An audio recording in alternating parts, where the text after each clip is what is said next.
Good news, হোয়াটসঅ্যাপে এখন music add করা যাচ্ছে ফেসবুকের মতোই। হ্যাঁ, ঠিকই শুনছো, এখন হোয়াটসঅ্যাপে অ্যাড করা যাচ্ছে, কিন্তু অনেকেই জানে না যে কিভাবে অ্যাড করব। তো চলো সবটা বলে দিই কিভাবে হোয়াটসঅ্যাপে গানটা অ্যাড করব।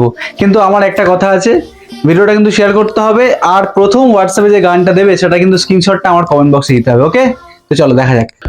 তো সবার আগে নিজের ফোনের স্ক্রিনে চলে আসতে হবে আর হোয়াটসঅ্যাপটাকে ওপেন করে নিতে হবে। হোয়াটসঅ্যাপ ওপেন করার পর যার যার হোয়াটসঅ্যাপটা আপডেট নেই অবশ্যই প্লে স্টোর থেকে কিন্তু আপডেট করে নেবে। নেওয়ার পর যেরকম নর্মালি আপডেটসে যাচ্ছি, আমরা আপডেটস যাই, সেখানে আমরা যেরকম স্ট্যাটাস দেখতে পাই, এখানে সিম্পল আমি স্ট্যাটাসে চলে যাচ্ছি। আমি এখানে যে কোনো একটা ফটো আমি এখানে চুজ করে নিচ্ছি, কোনো একটা XYZ ফটো।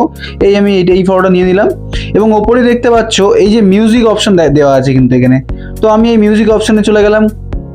এখানে গিয়ে যে কোনো একটা গান আমি কিন্তু এখানে আমি অ্যাড করতে পারি, এইভাবে আমি এই গানটা অ্যাড করতে পারি।